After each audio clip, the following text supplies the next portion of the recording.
अरे तात सुनहु सादर मन लाई, कहु राम कय कथा सुहाई।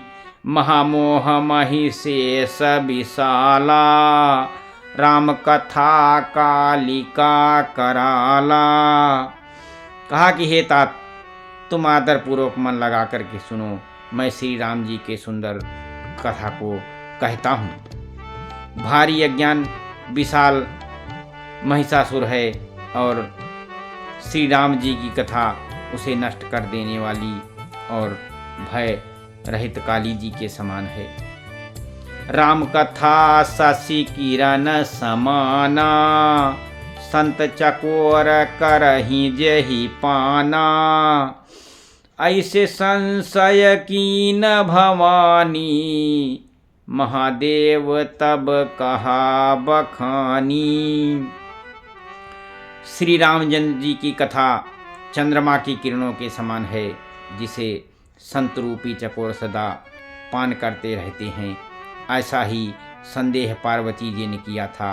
तब महादेव जी ने विस्तार से उसका वर्णन पार्वती जी को सुनाया था।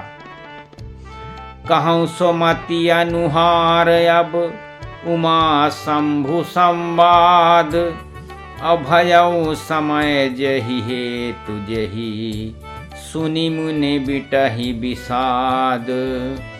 अब मैं अपनी बुद्धि के अनुसार वही उमा और शंकर जी का संवाद तुमको सुनाता हूँ, जिसे सुन करके और जिसे श्री राम जी का जो हुआ है उसे ही मुनि तुम सुनो, जिससे तुम्हारा विषाद मिट जाएगा। क्योंकि एक बार त्रेता युग माही, शंभु गए कुंभजरि सिपाही। संग सती जग जननी भवानी, पूजे ऋषि अखिलेश्वर जानी। एक बार की त्रेतायुग की बात है कि शंकर जी अगस्त्य मुनि के पास गए और उनके साथ जगजननी भवानी सती जी भी थी। ऋषि ने संपूर्ण जगत की ईश्वर जान करके उनका पूजन किया। राम कथा मुनि बरज बखानी, सुनि महेश परम सुख मानी।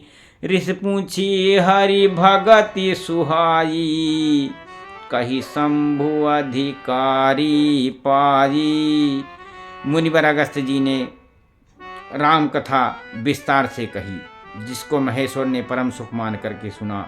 फिर शिव जी ने सुंदर हर भक्ति पूछी और शिव जी ने उनको अधिकारी पाकर रहस्यमय सहित उसका निरूपण किया।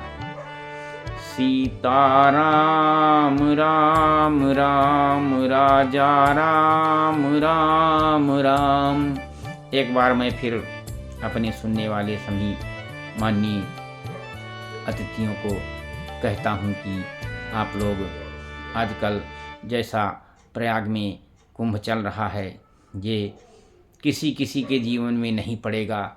इसलिए सभी को अधिक से अधिक प्रयास करके प्रयाग कुंभ में मेले में जा कर के साधु संतों के दर्शन करिए और जा कर के वहाँ पर त्रिवेणी में स्नान करिए। आप मौनी अमावस्या और बसंत पंचमी को ना जा कर के किसी अन्य तिथि में जाइए, जिससे आपको भीड़ कम मिले। अगर ना जा सकें इन तिथियों में तो अन्य तिथि में भी जा कर के आप पुण्य के भागी हो सकते हैं। श्री कृष्ण गोविंद हरे मुरारे, हे नाथ नारायण वासुदेव।